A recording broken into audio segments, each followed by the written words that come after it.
মা বোনরা বসে আছে তো নাকি? আছে। পর্দার পেছনে যে মা বোনেরা আছেন, যারা মোবাইলে আমার বায়ান শুনে আজকে এখানে দেখছেন, যদি মনে হয় বায়ানটা আবার শুনবে, এখানে এতগুলো চ্যানেল বালা এসছে, নামগুলো জেনে নেবেন, দিয়ে শুনে নেবেন, নামগুলো শুনবেন, আবার ওই চ্যানেলে খুলে আবার বক্তব্যটা শুনবেন। আজকে সমাজটা এমন জায়গায় বেঈমান কাফেররা আপনার মাথায় চেপে নিয়ে গেছে। একটা ছেলে বিয়ে করতে যাবে, বিয়ে ঠিক হবে, ছেলের মুখে যদি দাড়ি থাকে, ছেলে যদি 5 ওয়াক্ত নামাজি হয়, মেয়েরা কি বলে? ছেলেটা খ্যাপালো, ও নামাজ পড়ে, মুখে দাড়ি রেখেছে, ওকে বিয়ে করব। ঠিক বললাম না ভুল বললাম? কেমন ছেলেকে করবে? মাথার চুলটা যেন শুয়োরের মাথার মতো কাটে, সে যেন গুটকাখোর হয়, গাঁজাখোর হয়, মেলাতে ঘুরায়, পার্কে নিয়ে যায়। হে আমার মা, আজকে আমাদের সমাজের যে ছেলেটা গাঁজা খায়, বিড়ি খায়, মদ খায়, শুয়োরের মাথার মতো চুল কাটে, এরা তাদেরকে বলে স্মার্ট। আর একটা ছেলে 5 ওয়াক্তের নামাজি, হারাম হালাল বেঁচে চলে, বলে ওটা খ্যাপালো। কত দুঃখ! ছেলে আর দাড়ি রাখবে? এমনিই তো এরা খেপে গেছে। কারা? যুবকরা। যদি খালি বেলডাঙ্গা বাজারে হাটের দিনে কোনো মেয়ে যদি একবার খালি চোখ মেরে দেয়, ও মোটরসাইকেলে তেল শেষ করে দিবে। কি বলেন? খালি যাবে করে, খালি ও খুঁজে বেড়াবে। কি বললেন? ইশারা তো ডেঞ্জার, এইসব হাজি সাহেবরা বুঝতে পারবে না, এখন আলাদা ডিজাইন। কি বুঝলেন? হাটে দেখা হলে, কি বুঝলেন, একবার 440 ভোল্টেজ জানেন, এই কারেন্টের তারটা ছুলে ঝটকা মারবে না? মারবে না? এর থেকেও ডেঞ্জার ঝটকা হচ্ছে মেয়েদের চোখ মারা।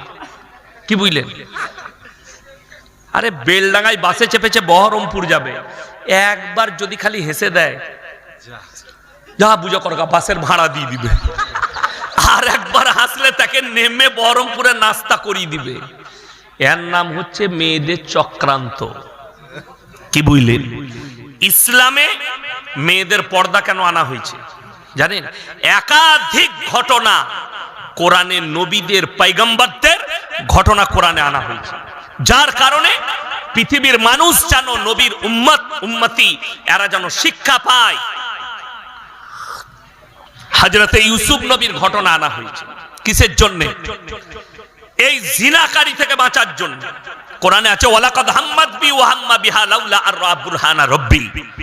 ইউসুফ নবীর সামনে যখন জুলাইখা নিজেকে বেবস্ত্র করে দাঁড় করিয়েছে, ইউসুফ নবী বলছেন, কিছুক্ষণের জন্য শয়তান আমাকে ধোঁকা দিয়েছে। তাইলে ভেবেলেন, একটা পয়গম্বর নিষ্পাপ, একটা নবী নিষ্পাপ এবং জান্নাতি, সেই পয়গম্বর যদি বলে নিজের মুখে, কিছুক্ষণের জন্য শয়তান আমাকে ধোঁকা দিতে চেয়েছিল, যখন সেই নারী ন্যাংট অবস্থায় আমার সামনে দাঁড়ায়, নিজের শরীর খুলে দাঁড়ায়, আপনি ভেবে দেখুন, আপনারা তো অনেক দূরের কথা, আমাদের মতো মৌলবীরা আমরাও ঠিক থাকতে পারব?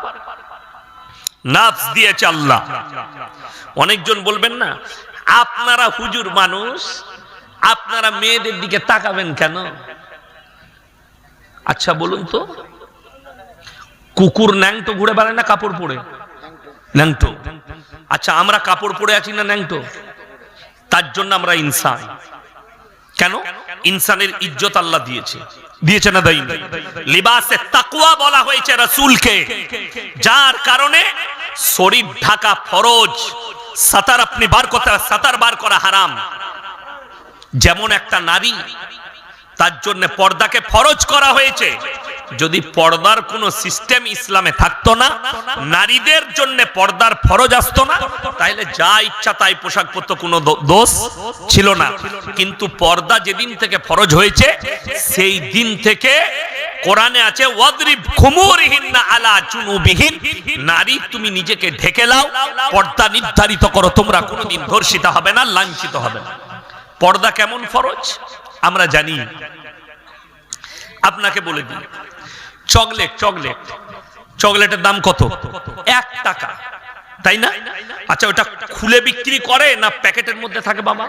প্যাকেটের মধ্যে থাকে। আপনি ভেবে দেখুন, 1 টাকার চকলেট, সেটা খুলে দিলে যদি তার ইজ্জত নষ্ট হয়ে যায়, আপনি যদি ওই ইজ্জত মাছি বসার কারণে ওই 1 টাকার চকলেটটার কিনে খাবেন না, ওর ইজ্জত আপনার কাছে শেষ হয়ে গেল। আপনি ভেবে দেখুন, আপনার বিটির কতটা আল্লাহ ইজ্জত দিয়েছে, আপনার মায়ের কতটা ইজ্জত, আপনার বোনের কতটা ইজ্জত, আপনার স্ত্রীর কতটা ইজ্জত, আল্লাহ একটা নারীর কতটা ইজ্জত দিয়েছে। এই চিন্তাধারা যদি আপনার ব্রেনে থাকতো, তাহলে আপনি বুঝতে পারতেন যে 1 টাকা চকলেটের ইজ্জত যদি এতটা হয়, তাহলে আমার মায়ের, আমার বোনের, আমার বিটির ইজ্জত কত। আজকে বাজারে কারা বেশি? কথা বলে না? হ্যাঁ, মেয়েরা বেশি, ছেলেরা কম। ছেলেরা লয়। আপনি বেলডাঙ্গা বাজারে দেখতে পাবেন, বড় কষ্ট লাগে। আমি মাঝে মাঝে আলিফ ভাইয়ের দোকানে চা খাই, দাঁড়িয়ে বাজারও করি। সবজির দোকানটা পেছনে আছে, আমি সবজি নিই।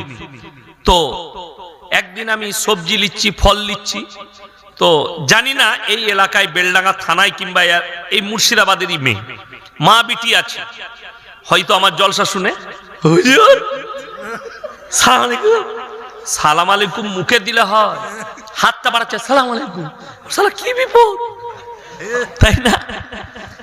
আমি বললাম, মা তোমাকে টাচ করা হারাম, তোমাকে দেখাটাও আমার জন্য বেশিক্ষণ হারাম। তুমি মুলাকাত করতে চাইছো, কি দিন বুঝেছে বুঝেলে? এটাকে বলা হয় অন্ধভক্ত। ভক্ত ভালো, অন্ধভক্ত খারাপ। আমাদের দেশে অন্ধভক্ত হওয়ার কারণে সমাজের কিছু লোক জাহান্নামের পথ অতিক্রম করছে। অন্ধভক্ত যেমন আপনাকে বলে দিই, অন্ধভক্ত হলে তারা কিরকম বিপদে পড়বে। আমাদের দেশে কয়েকটা বড় বড় দামি বাবা এখন জেলের কুঠরিতে আছে, জানেন না? জানেন না? রাম রহিম বাবা ধর্ষণ কেসের আসামি, 250টা মেয়েকে ধর্ষণ করেছে তার গুফাতে। কি করে? এসে বলতো, বাবা हमारे बेटियों को आशीर्वाद दे दीजिए। बोले हमारे गुफा में भेज दो। साला गुहार ভেতরে আশীর্বাদ। আপনারা যদি, আমি জলসা করতে এসেছি, যদি বলেন হুজুর আমার মেয়ের জন্য দোয়া করবেন, আমি কি বলবো? আল্লাহ তোমার মেয়ের মঙ্গল করুক, আল্লাহ তোমার মেয়েকে সুখী করুক? না আমি বলবো আমার কামরায় পাঠিয়ে দিয়ে তবে দোয়া দেবো? বড় কষ্টের বিষয়। এই বাবা রাম রহিম শুধু এ জেলে নাই, এর ভক্তরা অন্ধ হওয়ার কারণে নিজেদের বিটি দিকে ঠেলে দিত তার গুফায়, আর ও জিনা করত এই সুযোগে। যেহেতু ওরা অন্ধভক্ত, তাদের বিটির সঙ্গে, মায়ের সঙ্গে জিনা করত। রাজা রামপাল জেলের কুঠরিতে বসে আছে, 150টা মেয়ের ধর্ষণকারী বাবা। শুধু ধর্ষণ করি ক্ষান্ত থাকতো না, সে যে 70 বছর বয়স সেই বাবার, সে যে চকলেটটা খেত, চকলেটের দামই হচ্ছে 75,000 টাকা। আপনারা হাসবেন, এ হুজুর পাগল হয়ে গেছে, চকলেটের দাম 75,000? হ্যাঁ, আমেরিকার ওই চকলেটটা কারা খায় শুনেলেন? যারা সেক্স করে, এই চকলেটটা খাওয়ার পরে একবারে 10টা মেয়ের সঙ্গে সেক্স করা যাবে, এত যৌবন ক্ষমতা বাড়িয়ে দিবে। এই বাবা খেত আর 10 জন 15 জন মেয়েকে ধর্ষণ করতো, গুফায় ডেকে ডেকে নিজের ঘরে ডেকে। আমাদের দেশে, আমাদের সমাজে কিছু কানা দাজ্জাল পীর বেরিয়েছে, বলছে তোর মাকে ডেকে দে, বোনকে ডেকে দে, আমাদের পার্টি। আমাদের বর্ধমানে আছে, বীরভূমে আছে। হ্যাঁ, বীরভূমে আছে, আমি নাম করব না। এক মাল খুঁড়া মাল পিসে, তার কাছে গেলে বলছে সুগার হোক, জ্বর হোক, সর্দি হোক, ক্যান্সার হোক, এক রাত যদি কোনো মেয়ে তার ঘরে থাকে, তার সব রোগ ভালো হয়ে যাবে। ছেলে হচ্ছে না, বলছে মাজারে 3 দিন শুয়ে থাকবি, ছেলে হয়ে যাবে। আমরা শুনেছি স্বামীর পাশে শুলে ছেলে হয়, এরা বলছে মাজারে শুলে ছেলে হবে। কথাটা বুঝতে পারেননি? কত আশ্চর্যের বিষয়। এইগুলোকে বলা হয় অন্ধভক্ত। তুমি কবর জিয়ারত করো বুজুর্গানে দিনদের। ইয়াসিন মারা গেছে, আমার মাদ্রাসায় গেলেন, ইয়াসিন ভাইয়ের কোন কবরস্থানে মাটি হয়েছে, আপনি আমার ভালোবাসায় কবরস্থান জিয়ারত করতে পারেন, কিন্তু এমন ভক্ত হবেন না যে কবরে সিজদা দিয়ে আমার কবরে কি হচ্ছে আমি জানি না, আপনি কবরে দাঁড়িয়ে বললেন ইয়াসিন ভাই তোমাকে ভালোবাসতাম, তো আমার একটু বরকত দিবে, আমার কি চলছে তুই এসে দেখে যা। কবরে কথাটা বুঝতে পারেন? আমার কবরে কি হচ্ছে আমি নিজে জানি না, আর ও বাইরে থেকে বলছে। আমাদের দেশে অসুবিধা কি জানেন, আমার আব্বার বয়স হয়েছে 80 বছর, কত বললাম 80, এখন লোকে দাওয়াত দিয়ে নিয়ে গেলে ধরে ধরে স্টেজে চাপাচ্ছে, বেচারা 40 মিনিট 1 ঘন্টা বলছে। এখন আমার আব্বার শক্তি নাই, ঠিক বললাম না ভুল বললাম? এইরকম কিছু পীর আছে কানা দাজ্জাল, হারামখোর, খাটে শুয়ে আছে, পানি খেতে পারে না, লোকে পানি খাইয়ে দিচ্ছে চামচে করে, কিন্তু মরে যাওয়ার পরে কবর হওয়ার পরেই বলছে হুজুরের পাওয়ার বেড়ে গেছে। বেঁচে ছিল চলতে পারছে না, মরে গেল পাওয়ার বেড়ে গেল, কে বুঝাবে? এগুলো হচ্ছে অন্ধভক্তি। আজকে সমাজ শেষ হয়ে গেছে কেন? কিছু লোক শেষ করে দিচ্ছে। কোরআন শোনাবো, আপনারা কি মনে করেছেন এই আলেমরা ধোয়া তুলসী পাতা? আমরা অনেক দূরের কথা। আল্লাহ কোরআনে বললেন সূরা আরাফ একবারই প্রথম পৃষ্ঠা, ফালানাসআলান্নাল্লাযীনা উরসিলা ইলাইহিম ওয়ালানাসআলান্নাল মুরসালিন। আমি আল্লাহ রাব্বুল আলামিন, মৌলবি মুল্লা পীর ফকির এরা অনেক দূরের কথা। আমি কিয়ামতের দিনে নবী পয়গম্বর রাসূলকেও দাঁড় করাবো, তাদের কাছেও সওয়াল যাবে তুমি তোমার কওমকে কিভাবে দাওয়াত দিয়েছো, তারা উত্তর দেবে আল্লাহ আমরা দ্বীনের কথা পৌঁছে দিয়েছি। তাদের কওমকে জিজ্ঞেস করা হবে তোমাদের কাছে কি আল্লাহ দাওয়াত পৌঁছায়নি, তোমাদের কাছে কি আল্লাহ দ্বীন পৌঁছায়নি? আপনার কাছে পৌঁছে থাকলে আপনি যদি ব্যর্থ হয়ে থাকেন আপনার পা হাতে আমলনামা যাবে, সেই দিনে সবাই নিজের নিজের হিসাব দেবে। কিন্তু দুঃখের বিষয় আমাদের দেশের কিছু ভণ্ড, কিছু জিলাপিখোর, কিছু মাজারখোর, কিছু সিন্নিখোর, এরা বলছে পীর ধরলে কোনো হিসাব লাগবে না, ডাইরেক্ট জান্নাতে যাবি, গাঁজা খার মদ খা যত পাপ করবি কর। আপনাদের মুর্শিদাবাদই আছে, হ্যাঁ মুর্শিদাবাদই আছে। এই কারণে কিছু লোক মদ উঠাচ্ছে না, গাঁজা উঠাচ্ছে না, পাপ উঠাচ্ছে না। সে জানে আমার কানা দাজ্জাল হুজুর আছে, আমি যাই পাপ করি জান্নাতে যাব। চিমটি বাবার নাম শুনেছেন? এই বেলডাঙ্গার লোক চিমটি বাবা কোথায়? আমার বর্ধমান জেলা। আমি জায়গার নাম করব না, এমনি তো গাল খাচ্ছি, কি বুঝলেন? এই চিমটি বাবার যখন ছাড়বে, তার যারা মুরিদ আছে খালি ফেসবুকে দেখে নেবেন গালগুলো কেমন দিব। আমি বলেছি কালকে লালগোলায়, ফেসবুকে গাল দেওয়া খুব সহজ। সহজ না সহজ নয়, খালি লেখে ছেড়ে দিয়া ইয়াসিন হারামখোর, ইয়াসিন হারামের আওলাদ, এটা খালি লেখে ছেড়ে দেওয়া খুব সহজ। আমি বলেছি বাপের বেটা হলে একবার স্টেজে এসে দেখাবি গাল দিয়ে। এইখানে যদি গাল দেয় সে আর ঘর যাবে, আমাকে কিছু করতে হবে না। আছে লোক, ঠিক বললাম না ভুল বললাম? তাকে থানায় নিয়ে যাবে, আর তা না হয় স্ট্রেচারে শুয়ে ঘর যাবে। এখানে যদি দাঁড়িয়ে কেউ মা বোন তুলে আমাকে গাল দেয়, এটা ছেড়ে দিবে? বড় কষ্ট লাগে, দুঃখ লাগে। গাল তুমি দিবে দাও, কিন্তু বড় কষ্টের বিষয় এরা এমন অন্ধ ভক্তই লিপ্ত হয়েছে যে পীর সাহেব আমাকে জান্নাতে নিয়ে যাবে আমি যতই পাপ করি। কোরআন খুলেন, ইন্নাল্লাযীনা ইয়াকতুমুনা মা আনজালাল্লাহু মিনাল কিতাব ওয়া ইয়াশতারুনা বিহি সামানান কালীলা উলাইকা মা ইয়াকুলুনা ফি বুতুনিহিম ইল্লান নার। হে আমার নবী বলে দাও, তারা কিছু এমন হুজুর থাকবে, বলবি থাকবে, আমার কোরআনের আয়াতকে লুকুবে খালি পেট চালাবার জন্য। তারা নিজেদের পেটেতে আগুন ছাড়া আর কিছু ভরে না। আজকে কষ্ট লাগে, দুঃখ লাগে, বেদনা লাগে এই সমাজের প্রতি। এরা নামাজ ছেড়েছে হুজুরের উপরে বিশ্বাস করে, এরা রোজা ছেড়েছে হুজুরের উপরে বিশ্বাস করে। ওই চিমটি বাবার কাজ কি জানেন?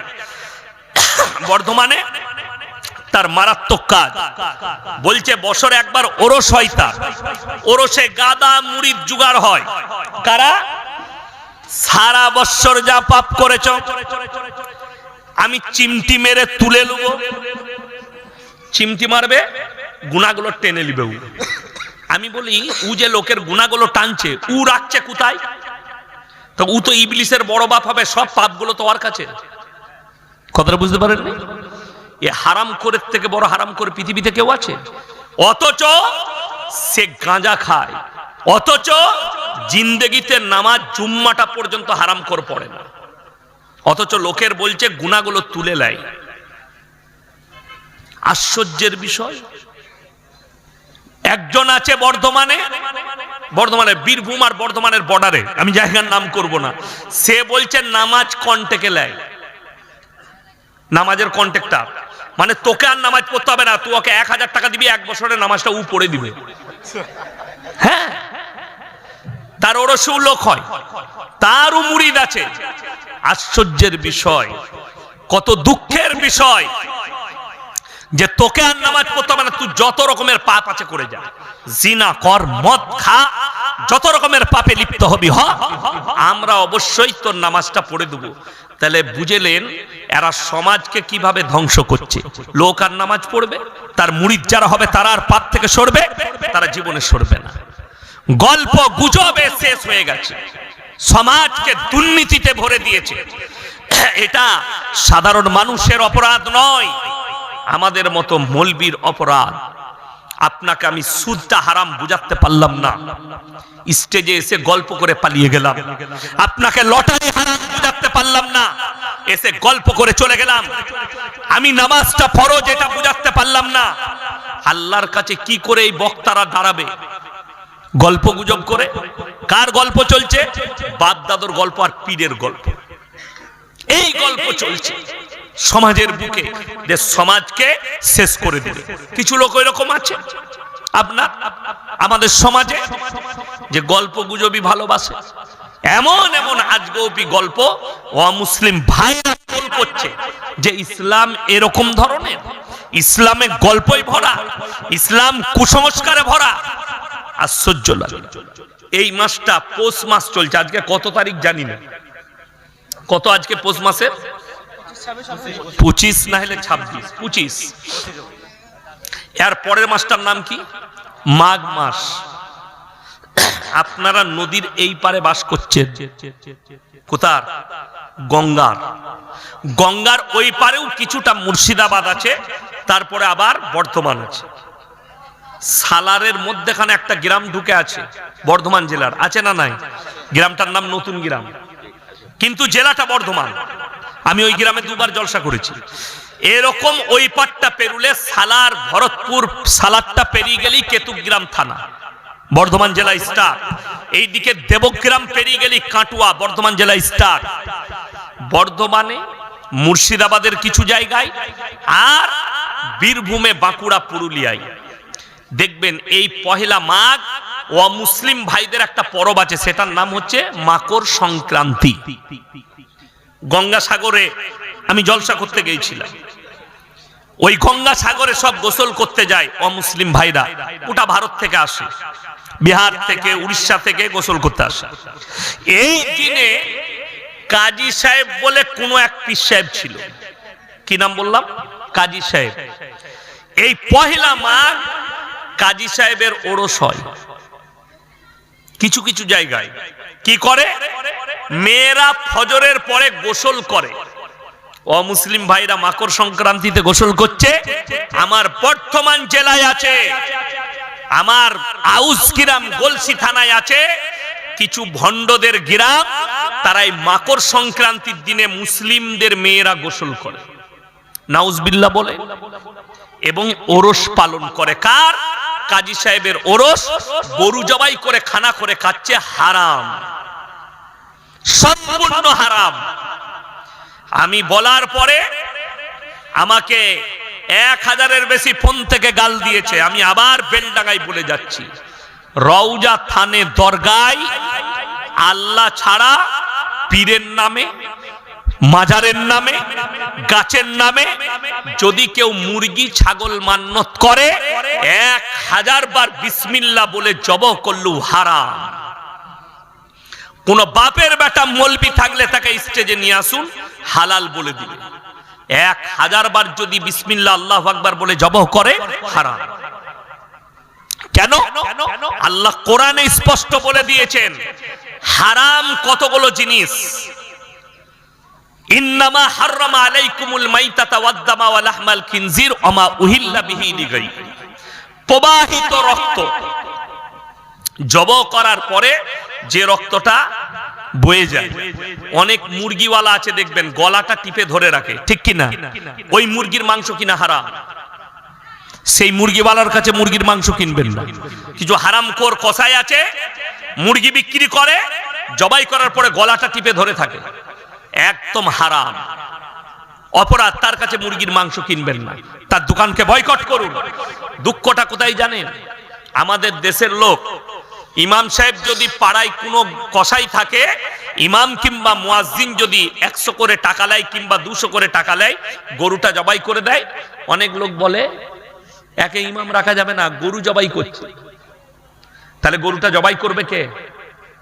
100টা কসাইয়ের মধ্যে 80টা কসাই গাঁজাখোর আর মাতাল আমাদের দেশে। এই বলছি কাল থেকে গাল চলবে, চলবে না? চলবে না। কারা দিবে? ওই মালগুলো আমাকে গাল দিবে। তো তোরা গাল দিলে তো আমি বলতে ছাড়বো না, অবশ্যই বলবো। রাখো আমার ভাই, আপনাদেরকে অনুরোধ করে বলছি, একটা মানি ব্যাগ কারুর পড়ে গেছে, আপনার হাত দিয়ে দেখুন, স্টেজে রইলো, প্রমাণ দিয়ে নিয়ে যাবে মানি ব্যাগটা। ইমানদারির সঙ্গে শুনে যান। আপনাকে বলে দিই, কসাই যারা থাকবেন, আপনি 5 ওয়াক্তের নামাজ পড়ুন, আপনি ইমানদার দিকে মাংস খাওয়াবেন। এবং আপনাদিকে বলছি, কোন কসাই যদি নামাজ না পড়ে, তার কাছে মাংসটা, গরুটাকে জবাহ করছে জানার পরে মাংস নেবেন। যদি ইমাম সাহেব করে আলহামদুলিল্লাহ, চা ঢালবেন না, না এখন নয়। ইমাম সাহেব যদি করে আলহামদুলিল্লাহ, মুয়াজ্জিন করে আলহামদুলিল্লাহ। আমার গ্রামে সিস্টেম আছে, হয় মাদ্রাসার শিক্ষকরা জবাহ করে, নাহলে মুয়াজ্জিন করবে, নাহলে কোনো নামাজি ব্যক্তিকে জবাই করতে হবে, তবে তার মাংস নেয়, নাহলে তার মাংস বিক্রি হবে। এইটা আমাদের সমাজে শুনেলেন, যে মুরগিটা জবাই করা হলো, গরুটা, তার প্রবাহিত রক্ত, তার যে রক্তটা গড়িয়ে যাচ্ছে, এটা খাওয়া কি হারাম। মরে যাওয়া মাংস, মরে যাওয়া জন্তু প্রাণীর মাংস, মরে যাওয়া মাছ নয়। মরা মাছ খাওয়া জায়েজ আছে। অনেকে বলবেন যে মরা গরুটা খাওয়া জায়েজ নাই, মাছটা কেন জায়েজ আছে? এর মধ্যে কোরআন হাদিসের দলিল আছে। প্রবাহিত রক্ত, যে প্রাণীর শরীরে প্রবাহিত রক্ত আছে, ওইটা মারা গেলে হারাম। মাছের শরীরে প্রবাহিত রক্ত নেই, মাছের শরীরে রক্ত ব্রেনে স্টপ, এক জায়গায় থাকে। তার শরীরে প্রবাহিত রক্ত না থাকার কারণে রাসূল সাল্লাল্লাহু আলাইহি সাল্লাম বললেন, মরা মাছটা খাওয়া হালাল। জোরে বলুন সুবহানাল্লাহ। এবং শুয়োরের মাংস, কিসের মাংস বললাম? শুয়োরের মাংস। এবং আল্লাহ ব্যতীত অপরের নামে উৎসর্গিত জিনিস, আল্লাহ ছাড়া ঠাকুরের নামে, আল্লাহ ছাড়া ঢিপির নামে, আল্লাহ ছাড়া পীরের নামে, আল্লাহ ছাড়া অন্য চূড়ার নামে মান্যত করা জিনিস তোমাদের জন্য হারাম করা হলো। এই আপনাদের মুর্শিদাবাদে একটা গুটকাখোর আছে, দাঁতগুলো তো একদম পুরো মোষের মতো কালো করে দিয়েছে। তার নাম, ওই জাদুঘরের মতো টুপি পরে থাকে, তার নাম হচ্ছে জুবের। সে দেখলাম একটা বক্তব্যে বলেছে, দেওবন্দিরা, আহলে হাদিসরা মুরগি জবাই করলে, গরু জবাই করলে এটা খাওয়া যাবে না, হারাম। ফতোয়া দিয়েছে। ওই ভগবান গুলাই বাড়ি। আমি দেখলাম এ মাল যখন ফতোয়া দিচ্ছে, আর খোঁজ নিতে হবে কি কতটা আমল করে। আমি ভগবান গুলাই জলসা করতে গিয়ে খোঁজ নিলাম যে তার বিটি পালিয়ে গিয়ে দেওবন্দি ঘরে বিয়ে করেছে। আমরা তাহলে এর বউটা কি হবে? কষ্টের বিষয়, ফতোয়া দিচ্ছে, শুনে রেখে দেন।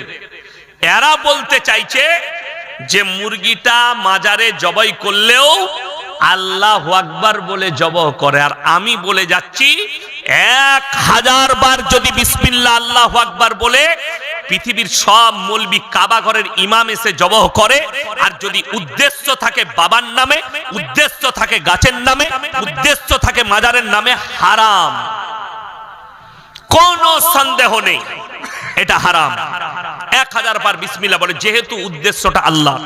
পুজোর প্রসাদ খাওয়া হারাম না হালাল? হারাম। তার কারণ একটাই, মারাত্মক কারণ একটাই, সেটা হচ্ছে আল্লাহ ব্যতীত অপরের নামে উৎসর্গ করা। আমি একবার আমার আব্বাজির সঙ্গে তখন জলসায় গিয়েছিলাম তালবিলিম। তখন একজন মুসলিম বক্তা ছিল, মানে মুসলিম মানে বুঝতেই পেরেছেন, অমুসলিম থেকে মুসলমান হয়ে। তিনার নাম ছিল আব্দুর রাজ্জাক রাত মেদিনীপুরি। খুব সুন্দর বাবনদের ছেলে ছিলেন, তিনি ইসলাম কবুল করেছিলেন। আমি আমাদের মাদ্রাসায় একবার আমার আব্বাজি এনেছিলেন জলসায়, আমি দেখেছি খুব ভালো কথা বলতেন। আল্লাহওয়ালা লোক, চিনেন না? আল্লাহওয়ালা লোক, ইনিও চিনেন আমার ভাইজান। তো তিনি বক্তব্য দিচ্ছেন, আব্বাজি স্টেজে গেল, আমি সাথে গেলাম কিরাত পড়ার লেগে। তো তিনি লাস্টের দিকে বলছেন যে পুজোর প্রসাদটা মুসলমানদের এই জন্য খেতে নেই, সেখানে গোবর আর মুতের ছিটে দেওয়া হয়ে। তো আমার আব্বাজি বললে, ভাইজান আপনি বসবেন। আব্বার বয়সী লোক বলে, কেন? বলে আপনি একবার বসুন। আব্বাজান খুতবা পড়েননি। তাকে বলল যে আপনি বললেন মুসলমান দিকে যে মুতে ছিটে লাগার কারণে, মুত আর গোবরে ছিটে দেওয়ার কারণে এই প্রসাদ মুসলিমদের খাওয়া যায় না, তাইলে তলার মালগুলো যেগুলোই লাগে না ওপরগুলো ফেলে দিয়ে তলারটা তো খাওয়া যাবে। তিনি কিন্তু স্থির হয়ে গেলেন। আমার আব্বাজি বললেন, শুনেন, এইটা কোনো ফ্যাক্ট নয়, মতো মুত আর গোবরটা মারাত্মক ফ্যাক্ট যেটা হচ্ছে সেটা হচ্ছে আল্লাহ ব্যতীত অপরের নামে উৎসর্গ করার কারণে হারাম। আল্লাহ ব্যতীত ঠাকুরের নামে উৎসর্গ করার জন্য হারাম, আল্লাহ ব্যতীত কবরের নামে উৎসর্গ করার জন্য হারাম। এইগুলো থেকে আমরা সবাই বাঁচবো, জোরে বলুন ইনশাআল্লাহ। মুসলমান তো এটাই বাঁচতে পারছেন না। খিচুড়ি হচ্ছে ওরস, আপনি চলে গেলেন খিচুড়ি খেতে, আমি তো খিচুড়ি খাবো, ওইটাই আজকে শুনেলেন। আমরা নিজেদের ধ্বংস নিজেরা ডেকে এনেছি, অন্য কেউ নয়। আমার আব্বাজি 55 বছর জলসা করছেন, আমার ভাই জানেন 55 বছর। গোলাম আহমদ মুর্তজা সাহেব নিজের জিন্দেগিতে 60 বছর জলসা করেছেন, 60 ইয়ার্স। তিনি দুনিয়া ছেড়ে চলে গেলেন, আল্লাহ জান্নাতি করুক, বলুন আমিন। তিনি সমাজের কতটা খিদমত করেছে আমরা আলেমরা এখন বুঝতে পারছি। একদিন আব্বাজি গল্প শোনাচ্ছিলেন যে আরে তোরা বাচ্চা ছেলে, আজকে আমরা ময়দান তৈরি করেছি, সেই ময়দানেই তোরা বক্তব্য দিচ্ছিস, বাস্তব কথা। মেদিনীপুরে একটা জঙ্গলসা বলে জায়গা আছে, বেরিয়ে জেনারেটর ভেঙে দিয়েছে কারা? লাড্ডু পীরের লোকরা। জলসা করতে দিবে না, বলছে আমি আর গোলাম আহমদ মুর্তজা সাহেব 15 কিলোমিটার মাঠে মাঠে হেঁটে রেল স্টেশনে গেছি, 15 কিলোমিটার পায়ে হেঁটেছে রাতের বেলায়, জলসা করতে লুকিয়ে পালিয়েছি। আজকে সেই জলসাগুলো জায়গাগুলো আমি গিয়ে ওই ডঙ্গলসায় 3 বার জলসা করেছি। এত ভালো মানুষ তারা, এত ভদ্রলোক সব। একটা বয়স্ক লোক, একদম বয়স মানে 90 বছর বয়স হবে, সে আমাকে দেখে বলছে, শওকত সাহেবের ছেলে তুমি? আমি বললাম হ্যাঁ। বললে, বাবা আল্লাহ আমাকে হিদায়াত দিয়েছে, আমি 1 সাল লাগিয়েছি, চেল্লা দিয়ে এসছি। তোমার আব্বা যখন এসছিল আর মুর্তজা সাহেব, আমি আগে জেনারেটরে বাড়ি মেরেছিলাম। সেই লোককে আল্লাহ হিদায়াত দিয়েছে, জোরে বলুন সুবহানাল্লাহ। আজকে ওই জায়গা থেকে ফিরে এসেছি।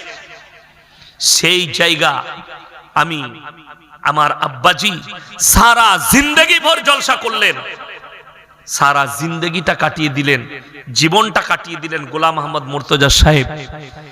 আজ পর্যন্ত আপনি শিরকটাকে বুঝতে পারলেন না, আপনি কবরটাকে বুঝতে পারলেন না, এটা ঢিপিটা হারাম। আপনি বাজারটা বুঝতে পারলেন না। মক্কা থেকে মদিনা হাজী সাহেব বসে আছে, 470 কিলোমিটার রাস্তা, একটা মাজার নেই। আর আমার বাড়ি থেকে বেলডাঙ্গা 150 কিলোমিটার রাস্তা, 150,000 বেশি মাজার। তারা দিন বুঝেনি। আমি এক্ষুনি শুনালাম, ওহুদের প্রান্তরে 70 জন সাহাবী শুয়ে আছে, একটা মাজার নেই, কবর। আমি নিচে দারুল উলুম দেওবন্দে গেছি, একটা আলেমের মাজার নাই, সব প্লেন কবর। কাসেম সাহেব নানদবী রহমতুল্লাহ আলাইহি প্লেন কবর, প্লেন। যতগুলো বড় বড় আলিমের দিন শুয়ে আছেন, প্লেন কবর। বড় কষ্ট লাগে, দুঃখ লাগে। আমাদের দেশের এদিকে বুঝিয়েছে হুজুরকে দেখেই জিয়ারত করাবি। কবরের জিয়ারত কে করবে? সকালবেলায় মসজিদের দরজায় দাঁড়িয়ে আছে, বাপ মরে গেছে, মসজিদের দরজায় দাঁড়িয়ে আছে, কি ব্যাপার? হুজুর আমার বাপের কবর জিয়ারত করতে হবে।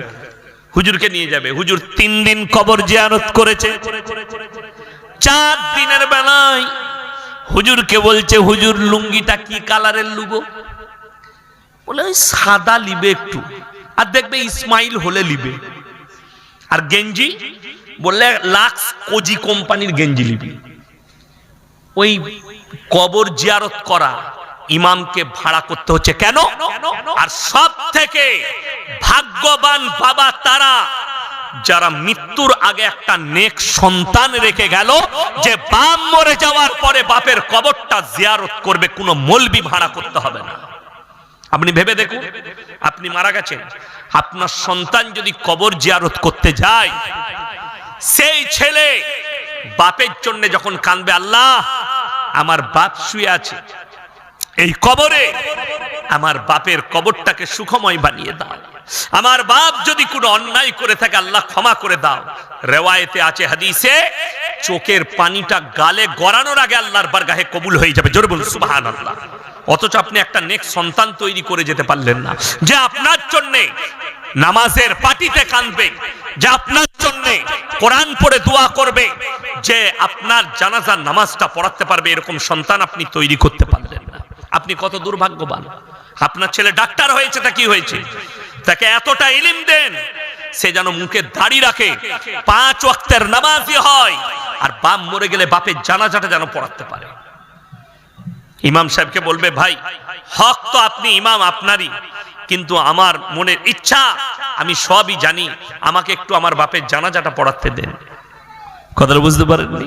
কত ভাগ্য ভালো সেই বাপে। আমার ভাই, আপনাদিকে অনুরোধ করে বলছি, সবাই শিরিক থেকে বাঁচবেন। জোরে বলুন ইনশাআল্লাহ। একবার জীবনে চুরি করে ফেলেছেন, আল্লাহর কাছে ক্ষমা হয়ে যাবে ক্ষমা চাইলে। আপনার দ্বারা জিনা হয়ে গেছে, আল্লাহর কাছে কেঁদে কেঁদে ক্ষমা চাইবেন, আল্লাহ ক্ষমা করে দিবে। কিন্তু কেউ যদি জেনে বুঝে জিদ করে শিরক করে, শিরকের গুনাহ আল্লাহ মাফ করবেন না। ইন্না শিরকা লাযুলমুন আযীম। আমি আল্লাহ ইচ্ছা করলে সব পাপ ক্ষমা করে দেব। কেউ যদি জেনে বুঝে শিরক করে, সেই গুনার ক্ষমা হবে না।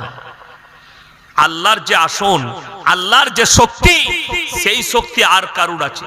আপনি ভেবে দেখুন, যদি কবরে চাদর চড়ানো জায়েজ হতো, আল্লাহর রসুলের কবরটা আসমান পর্যন্ত হিরে মতি মুক্ত চাদরে ঢেকে যেত। ঠিক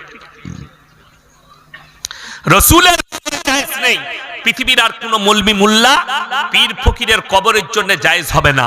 আল্লাহর নবীর কবরে সিজদা নেই, পৃথিবীর আর কোন মলবি মুল্লা পীর ফকিরের কবরে সিজদা চলবে না। আল্লাহর রাসূলের কবরে ভালো মন্দ চাইতে পাবে না, পৃথিবীর আর কোন মলবি মুল্লা পীর ফকিরের কবরে তুমি ভালো মন্দ চাইতে পাবে না। এইটাই হচ্ছে দুঃখ। অথচ আপনি মুর্শিদাবাদের মেয়ে পায়ে হেঁটে যাচ্ছে, কোথায় গো খালা? কোথা চললে? বাবা পাথর চাবড়ি চললাম। কেন গো? বললে হুজুর বলেছে পায়ে হেঁটে গেলে হজের নেকি পাবেন। তোর হুজুরও মার খাবে, আর তুই তো খাবি। নাউজবিল্লাহ। উত্তরপ্রদেশের বক্তা বায়ান করছে, আমার কাছে আছে বায়ানটা।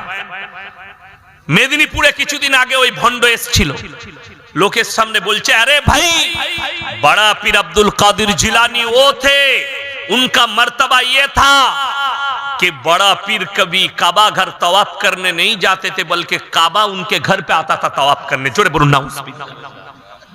এটা বড় পীরের নামে তহমত। ঘটনা আপনারা শুনেছেন। এই আমাদের দেশে, আমি হুগলি ডিস্ট্রিক্টে জলসা করছি, আমার থেকে বয়সে ছোট একটা বক্তা এসছে। কি বুঝলেন? ও হচ্ছে মোবাইলে পাশ করা মৌলবি। কোথায় বললাম? মোবাইলে। এবং গলা ভালো লেগেছে। আমাদের দেশের ছেলে মেয়েরা কি দেখে? গলা। হুজুর যদি সুর করে বক্তব্য দেয়, বাবাজিরা, মায়েরা, বোনেরা, আমার বাবাজিরা। এই বাংলাদেশে একজনকে দেখছিলাম, জোকারের মতো টুপি পরে বলছে,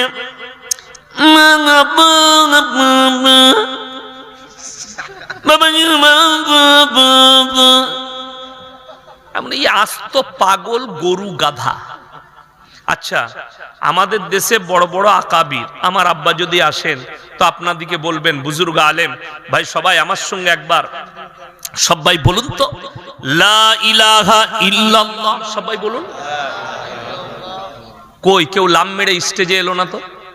এলো? কিন্তু বাংলাদেশের সিস্টেম আলাদা। হুজুর যদি বলে লা ইলাহা ইল্লাল্লাহ, মাল একদম স্টেজের উপরে। দেখেনি বাংলাদেশে একজনের দেখছি আন্ডার প্যান্ট বেরিয়ে গেছে হুজুরের ঘাড়ে। খালা এরকম জিকির আমাদের দেশে নাই, আছে কিন্তু বাংলাদেশে পাবেন। এত ডিজাইন কোন দেশে নাই যতটা বাংলাদেশে আছে, এত ডিজাইন। আবার এক হারামখোরকে দেখলাম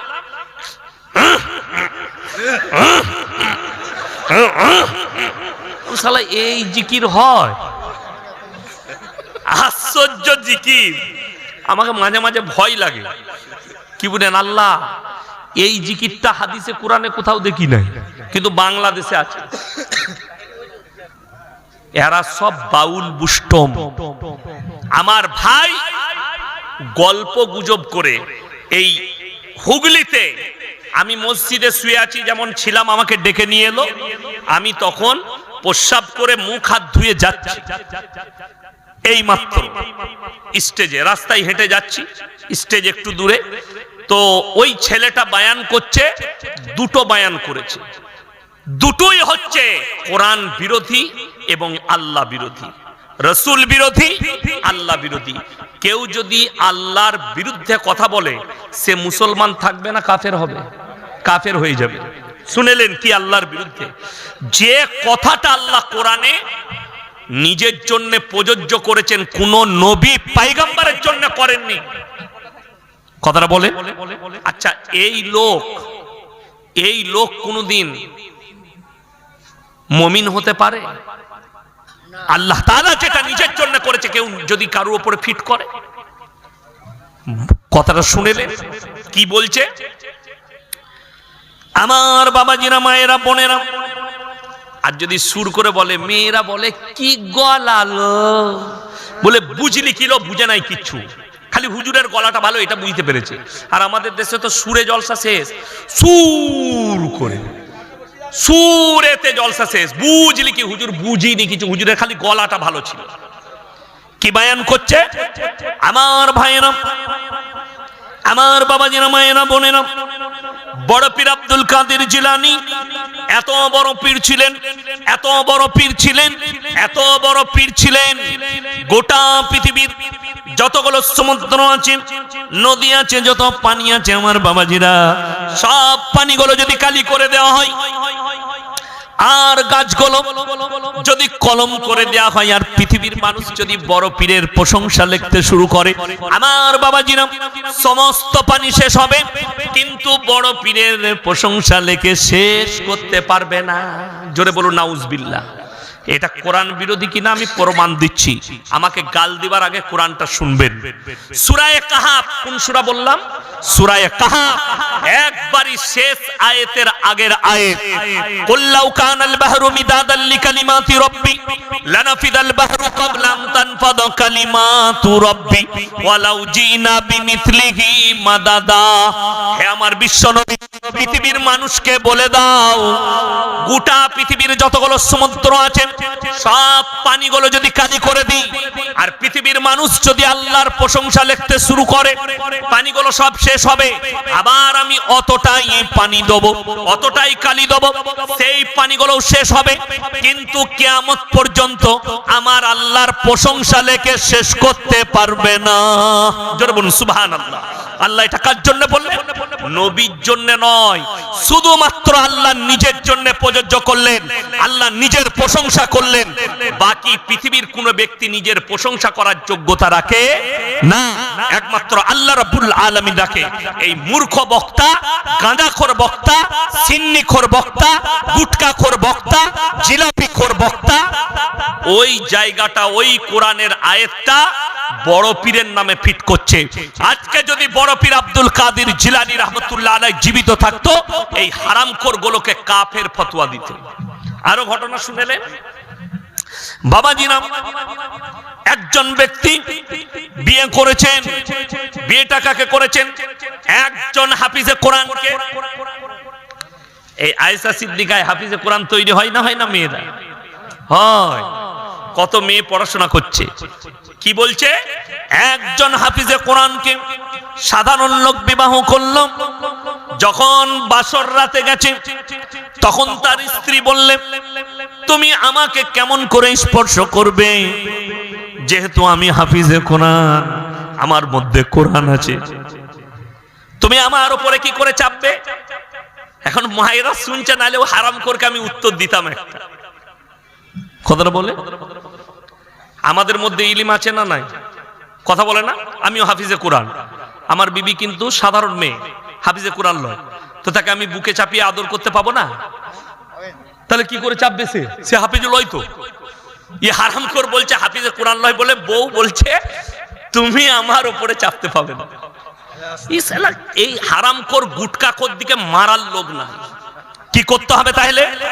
বললেন এই ব্যক্তি বড় পীরের কাছে গেলেন, আর বড় পীরকে বললেন, বাবা আমি তো হাফিজে কোরআন নই, আমার বউ হচ্ছে হাফিজে কোরআন, তাই আমি আমার বউয়ের উপরে কি করে চাপবো? তাই আমি হাফিজে কোরআন কি করে হব? বড় পীর বললে, বাবা চিন্তা নেই, ফজরের নামাজটা তুমি আমার পেছনে পড়বে। সেই ব্যক্তি ফজরের নামাজ পড়েছে, বড় পীরের ডান দিকে বসেছিলেন, ডান দিকে বড় পীর নামাজ পড়িয়ে সালাম ফিরেছেন, আবার বাঁ দিকে ফিরেছেন।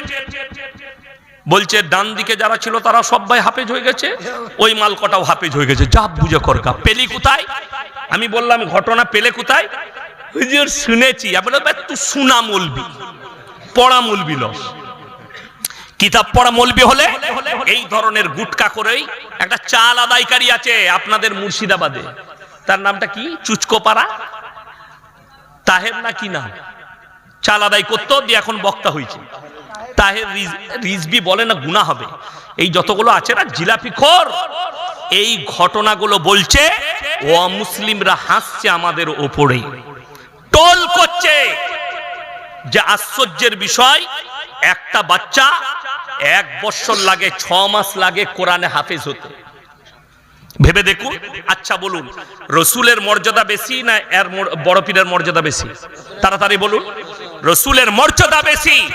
গোটা পৃথিবীর মৌলবীকে আমি চ্যালেঞ্জ দিলাম, ভারতবর্ষের আলেম দিকে, এই গুটকাখোরের মৌলবী হোক, আহলে হাদিস হোক, আর দেওবন্দি মৌলবী হোক, আর ফুরফুরার মৌলবী হোক, একটা যদি আমাকে হাদিস বার করে দেখাতে পারে, একটা যায়িফ হাদিস দেখাতে পারে যে রসুলের পেছনে অমুক সাহাবীরা নামাজ পড়েছেন, সালাম ফিরা মাত্র তারা হাফেজ হয়ে গেছে, একটাও নাই। অথচ এই গুটকাখোরকে বুঝাবে কে? গল্প দিয়ে ভরে দিয়েছে। এটা বড় পীরের নামে তহমত, মিথ্যা বানানো গল্প। আর ইসলাম টিকে আছে সত্যর উপরে, ঠিক কিনা কথা বলে? শুধু এই গল্প নয় বাবাজিরাম, বড় পীর আব্দুল কাদের জিলানী খানা খেতে বসেছেন, দেশি মুরগি দিয়ে ভাত খাচ্ছেন। বাবাজিরা আজকে আমাদেরকে কি দিয়ে ভাত দিল? দেশি মুরগি। বড় পীর খাচ্ছেন, হাড্ডিগুলো একদিকে রাখছেন। তেনার মুরিদ বললে, বাবা আপনি যে হাড্ডিগুলো খেয়ে রাখছেন এটা কিসের জন্য? বড় পীর বললে, বাবা চিন্তা করো না, আমি যে হাড্ডিগুলো খাচ্ছি, এই মুরগির মাংসের হাড্ডিগুলো রাখছি, আমি বড় পীর খাবার পরে এই মুরগিটাকে পুনরায় আবার জীবিত করার ক্ষমতা আমি বড় পীর রাখি। জোরে বলুন নাউজুবিল্লাহ। এই বক্তব্য চলছে, আর হাসছে অমুসলিম ভাইরা, টোল করছে যে ইসলামটা গল্পে ভরা, অথচ এটা ইসলামই নয়। রাসূল আকরাম সাল্লাল্লাহু আলাইহি ওয়াসাল্লামের জীবনে এরকম ঘটনা ঘটেনি যে নবীজি দুম্বা মাংস খেয়েছেন, দুম্বা জীবিত হয়ে গেছে। নবীজি বকরি খেয়েছেন, বকরি জিন্দা করে দিয়েছেন। একটাও দলিল নেই হাদিসে, অথচ হারামখোর বড় পীরের নামে তহমত লাগাচ্ছে। আমি চ্যালেঞ্জ ছুড়ে বললাম, পৃথিবীর যতগুলো গুটকাখোর আর জিলাপি হুজুর আছে, একটা যদি খাজা বাবার প্রমাণ নিয়ে আসতে পারে যে খাজা মঈনুদ্দিন চিশতি বলেছেন আমি মরে যাওয়ার পরে যতগুলো আমি মরে যাওয়ার পরে ভারতের মানুষরা শোনো, আমার কবরে সিজদা দেবে, আমার কবরে চাদর চড়াবে, আমার কবরে সিন্নি দেবে, আমার কবরে মুরগি নিয়ে এসে মান্নত করবে। একটা যদি লেখা খাজা বাবার দেখাতে পারে, আমি জীবনে আর সমাজের বুকে মুখ দেখাবো না, বক্তব্য দেবো না, আমি মাদ্রাসায় ক্লাস করব। এটা আমার চ্যালেঞ্জ। কিন্তু আমি বলে যাচ্ছি, বেলডাঙ্গার মানুষ নিজেরা শিরক থেকে বাঁচুন। সকলে জোরে বলুন ইনশাআল্লাহ। নিজেরা শিরক থেকে বাঁচুন। আমার ভাই কি প্রশ্ন আছে? ভণ্ড পীর সাদিকুর রহমান বলেছে, মিজানুর রহমান আজহারীর যে গলা কেটে আনতে পারবে তাকে 10 লক্ষ টাকা পুরস্কার দেওয়া হবে। এই বিষয়ে আপনার কিছু বলুন। তো তার সাহস থাকলে কাটবে। এরা তো আমাকেও খুঁজে মারার লেগে, আমি কি করব? পেলে মারবে আর না হলে মার খাবে। আজহারী বলেছে যে স্বাধীনতার পর থেকে আমরা কিছু পাইনি, একদল খেয়েছে আর একদল খাওয়ার জন্য রেডি হচ্ছে। উত্তাল বাংলাদেশ এই নিয়ে কিছু বলেন। যা বলেছে ঠিক বলেছে, শুনেলেন। 1 টাকা যদি কেউ রাজত্বের পয়সা অন্যায়ভাবে কওমের পয়সা খায়, আল্লাহর কাছে হিসেব লাগবে। আমাদের দেশের লোক মনে করে নেতা হওয়া খুব সহজ, আমি জিতে গেলাম, আমি নেতা হয়ে গেছি, আমি আমার মন মর্জি মতো চালাবো। শুনেলেন, বেশিরভাগ নেতা এই যুগে জাহান্নামে যাবে খালি অন্যায়ভাবে মালকে আত্মসাৎ করার কারণে। এটা মাথায় রাখবেন। আজকে কষ্টটা বলে দিই। বেলডাঙ্গা বাজারে একটা ছেলে পকেট থেকে 10 টাকা চুরি করেছে, তাকে গাছে বেঁধে পিটালো। বলে কেন? বলে এই বাচ্চাটা চুরি করেছে। তাকে বেঁধে হাঁটেতে পিটাচ্ছে, এই বাচ্চাটা চুরি করেছে, চোর। অথচ যারা কওমের লাখ লাখ টাকা মেরে নিচ্ছে তাদেরকে স্টেজে নিয়ে এসে আপনি গলায় মালা পরিয়ে বলছেন এটা সমাজসেবী। আমি বললি খারাপ মৌলবি। বড় কষ্ট লাগে। সব থেকে দুঃখ, এই মুর্শিদাবাদ, মালদা জেলায়, দিনাজপুরে স্টেজে আলেমরা বক্তব্য দিচ্ছে, নেতাদিকে ডেকে নিয়ে এসে বক্তাকে বলছে আপনি চুপ করুন, উনি দুটো কথা বলবে। এটা কিয়ামতের আলামত। রাসূলের হাদিসে আছে, যখন আলেমদিকে বেইজ্জতি করা হবে তখন জেনে রেখে দিবে ইলমের থেকে আগে বড় বড় আলেমদিকে আল্লাহ তুলে নেবেন। মূর্খরা দেশ চালাবে আর শিক্ষিতরা বসে থাকবে। আলেমদিকে স্টেজে বেইজ্জতি করানো হবে। একটা আলেম বক্তব্য দিচ্ছে, একটা বক্তা বক্তব্য দিচ্ছে একটা ইসলামিক স্টেজে, আর একটা নেতাকে নিয়ে এসে মদ খায় না, গাঁজা খায় না, জিনা করে, আল্লাহ ছাড়া কেউ জানে না, নিয়ে এসে বলছে ইয়াসিন সাহেব আপনি 10 মিনিট দাঁড়িয়ে যান, ও হারাম করে বক্তব্য দিন। আমি তো নিয়ত করেছি যেদিন আমার সাথে ঘটবে আমাকে তো লাস্টেই চাপায়, সেই দিনে স্টেজ থেকে নেমে গাড়িটা চেপে ঘর চলে যাবো। কারণ বাপের হিম্মত হবে না, আমার গাড়ি যদি ভেঙে আগুন লাগিয়ে দেয় তাও আর জলসাই চাপবো না, আমাকে মার্ডার করে দিলেও চাপবো না। বড় কষ্ট লাগে। আপনি চলুন আমাদের বর্ধমান জেলায়, স্টেজ তো দূরের কথা, জলসার পোস্টারে একটা নেতার নাম দেখতে পাবেন না। খালি আমি মুর্শিদাবাদে দেখতে পাই। ওদের নাম কেন দিবেন? এই মাদ্রাসা শুধু একটা নেতার জন্য চলছে। এই দিন, এই মসজিদ আল্লাহর ঘর, কারুর পয়সার উপরে নির্ভর করে চলে না, আল্লাহ দ্বারা চলে। আল্লাহ যার দিলকে দিবে সে মসজিদে মাদ্রাসায় পয়সা দিবে, ঠিক কিনা? আল্লাহ দিন আল্লাহ চালাচ্ছে। আর আপনি ভরসা রেখেছেন একটা নেতা আমাকে 50,000 দিবে, সে জিনা করুক আর যাই করুন, একটা আলেমকে বেইজ্জতি করে বস করিয়ে তাকে দিয়ে বয়ান করাচ্ছে। এর থেকে দুঃখ আর কি আছে? ওই জন্যে দুঃখের সঙ্গে বলছি এসব কাজগুলো করবেন না। 2025 সালে 25শে জানুয়ারি সমস্ত গ্রহগুলো এক গতিতে এক সারিতে হবে বলছে বিজ্ঞানীরা। এই ব্যাপারে আপনি কিছু বলুন। কোন সালে? 25 সালে 25শে জানুয়ারি 25 কেজি গাঁজা খেয়ে বলেছে। 14ই ফেব্রুয়ারি ভালোবাসা দিবস পালন করে। কিছু বলে থাকুন এই ব্যাপারে। আমি তো বলেছি বেঈমান কাফের ইহুদিদের একটা মারাত্মক ঠান্ডা মাথায় চাল, মুসলিম দিকে